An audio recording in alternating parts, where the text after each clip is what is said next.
Hello. Question 2 of exercise 13.2.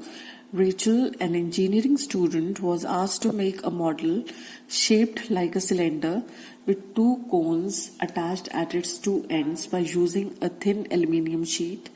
The diameter of the model is 3 centimeter and its length is 12 centimeter.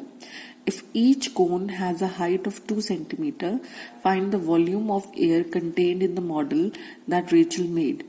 Assume the outer and inner dimensions of the model to be nearly the same.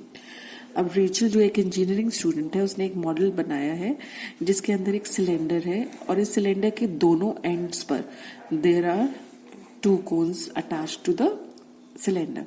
ठीक है, इस पूरे model की जो total length है that is 12 centimetre. Okay, and the diameter of the model is 3 centimeter.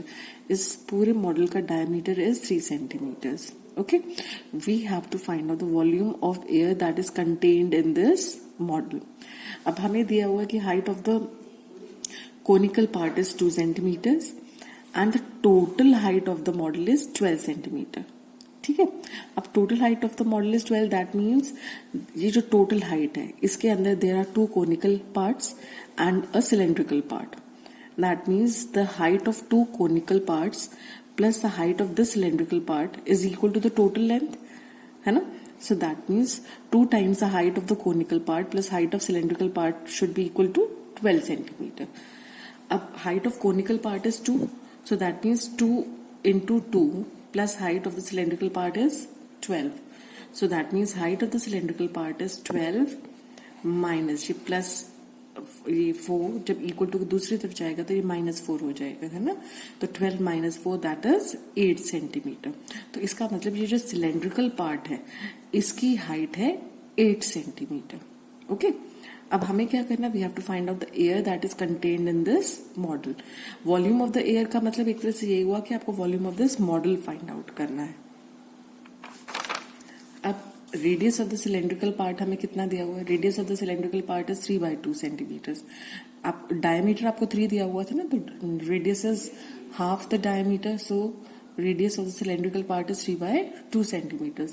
But the radius of the cylindrical part is the same as the radius of the conical part. So that means radius of the conical part is also 3/2 centimeters.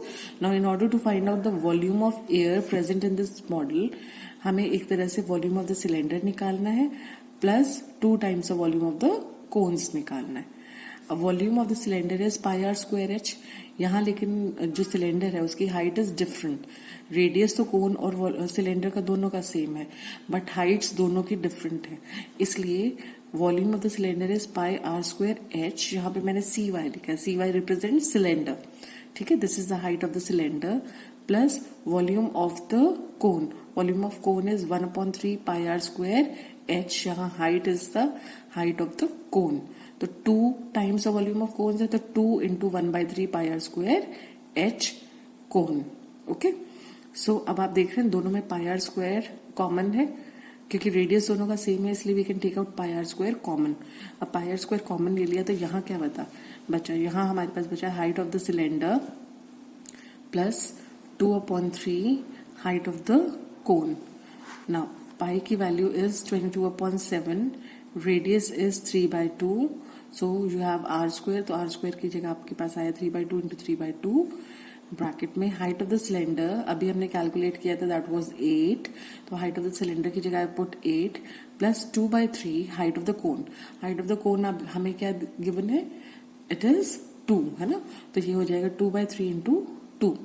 So this comes out to be 22/7 into 9/4 into 8 plus 4/3.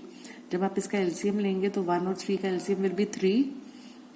यहाँ पर क्योंकि 1 है तो आपको इसको 3 बनाने के लिए न्यूमरेटर को भी 3 से मल्टीप्लाई करना पड़ेगा. तो 8 3s are 24. तो आपके पास आ जाएगा 24 plus 4/3.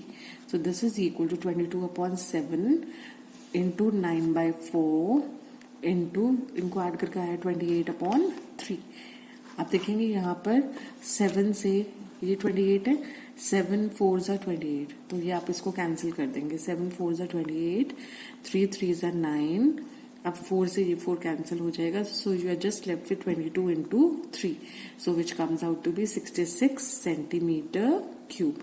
Because volume is in cube, तो हमारे पास volume of the air present in the model will be 66 centimeter cube.